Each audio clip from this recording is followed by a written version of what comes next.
السلام علیکم۔ بسم اللہ الرحمن الرحیم۔ ام المومنین حضرت خدیجہ الکبریٰ رضی اللہ تعالیٰ عنہ کے بعد نبی کریم صلی اللہ علیہ وآلہ وسلم نے حضرت سودہ بنت زمان رضی اللہ تعالیٰ عنہ سے نکاح فرمایا، جو مومنہ، مہاجرہ اور بیوہ تھیں۔ ان کے بعد نبی کریم صلی اللہ علیہ وآلہ وسلم نے حضرت عائشہ صدیقہ رضی اللہ تعالیٰ عنہ سے نکاح فرمایا۔ امہات المومنین میں یہی قوارین تھیں اور سب سے زیادہ ذہین اور مضبوط حافظے کی مالکہ تھیں۔ ان کا لقب صدیقہ اور حمیرہ ہے۔ کنیت ام عبداللہ ہے۔ یہ کنیت خود حضور صلی اللہ علیہ وآلہ وسلم کی تجویز فرمائی ہوئی تھی۔ اس کی تفصیل یہ ہے کہ عرب میں کنیت رکھنا شرافت کا معیار اور علامت سمجھی جاتی تھی۔ ایک دن انہوں نے نبی اکرم صلی اللہ علیہ وآلہ وسلم سے عرض کیا کہ عرب کی عورتیں کنیت سے مشہور ہیں، آپ صلی اللہ علیہ وآلہ وسلم میری بھی کوئی کنیت تجویز فرما دیں۔ اس پر آپ صلی اللہ علیہ وآلہ وسلم نے فرمایا، اپنی کنیت عبداللہ کے نام کی نسبت سے ام عبداللہ رکھ لو۔ واضح رہے کہ حضرت عبداللہ حضرت عائشہ رضی اللہ تعالیٰ عنہ کے بھانجے تھے۔ حضرت عائشہ صدیقہ رضی اللہ تعالیٰ عنہا نبی کریم صلی اللہ علیہ وآلہ وسلم کے اعلان نبوت کے 4 سال بعد پیدا ہوئیں۔ اس طرح انہیں یہ بھی اعزاز حاصل ہے کہ یہ پیدائشی مسلمان تھیں۔ یہ ایک ایسا اعزاز ہے کہ جو حضرت عائشہ صدیقہ رضی اللہ تعالیٰ عنہا کو اسلام کی ان برگزیدہ شخصیات کی فہرست میں داخل کر دیتا ہے جن کے کانوں نے کبھی کفر و شرک کی آواز تک نہیں سنی۔ حضرت عائشہ صدیقہ رضی اللہ تعالیٰ عنہا انتہائی ذہین تھیں اور انہیں یہ بھی اعزاز حاصل ہے کہ علمی طور پر صحابیات میں سب سے بڑی فقیہہ تھیں۔ نبی کریم صلی اللہ علیہ وآلہ وسلم نے نکاح سے پہلے انہیں 2 مرتبہ خواب میں دیکھا کہ وہ ریشمی کپڑے میں ملبوس ہیں۔ کوئی شخص آپ صلی اللہ علیہ وآلہ وسلم سے کہتا ہے کہ یہ آپ کی زوجہ محترمہ ہیں۔ آپ صلی اللہ علیہ وآلہ وسلم دوران خواب ہی فرماتے ہیں کہ اگر یہ اللہ تعالیٰ کی طرف سے ہے تو ایسا ہو جائے گا۔ اسی خواب کی بنیاد پر رسول اللہ صلی اللہ علیہ وآلہ وسلم نے حضرت ابوبکر صدیق رضی اللہ تعالیٰ عنہ کے ہاں عائشہ صدیقہ رضی اللہ تعالیٰ عنہا سے نکاح کا پیغام بھجوایا۔ حضرت ابوبکر صدیق رضی اللہ عنہ خوشی سے پھولے نہ سمائے کہ ان کی صاحبزادی تاجدار مدینہ حضرت محمد صلی اللہ علیہ وآلہ وسلم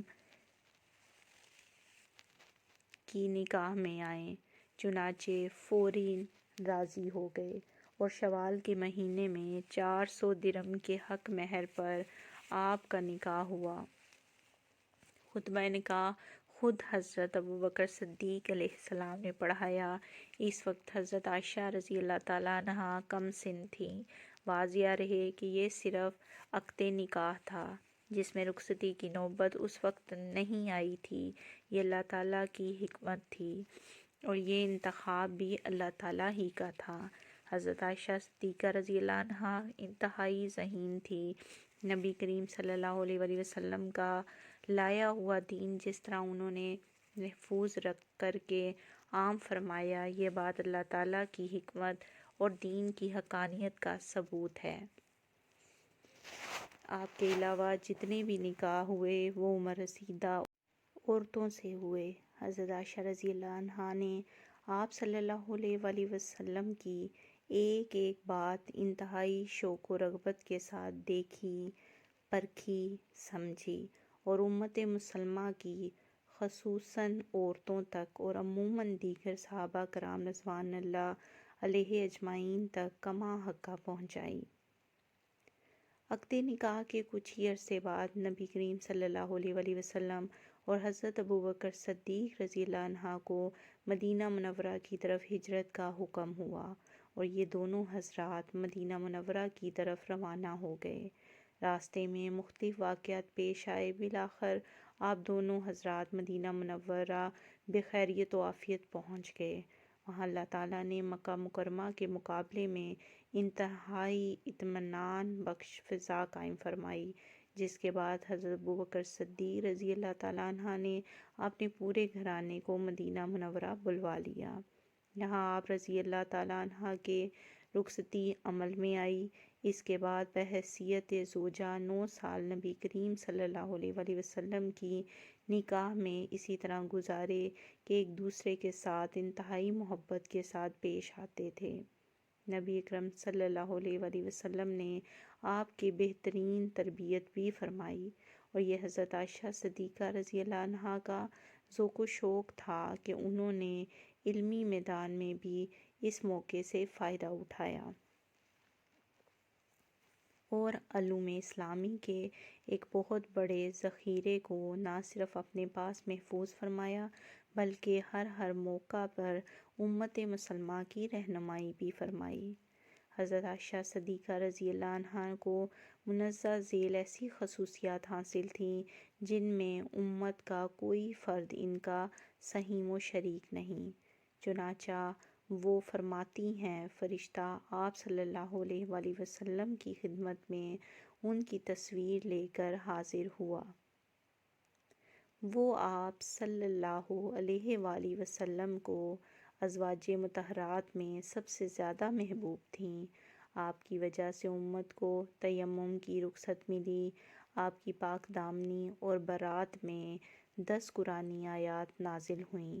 اس کے علاوہ اور بھی کئی فضیلتیں حاصل تھیں۔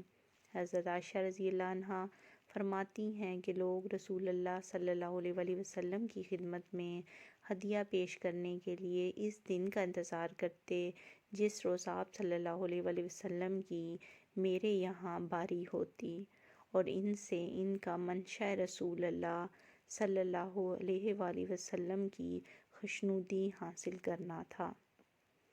حضرت عروہ بن زبیر رضی اللہ عنہ کا قول ہے کہ میں نے قرآن و حدیث، فقہ و تاریخ اور علم النساب میں ام المومنین حضرت عائشہ رضی اللہ عنہا سے بڑھ کر کسی کو نہیں دیکھا۔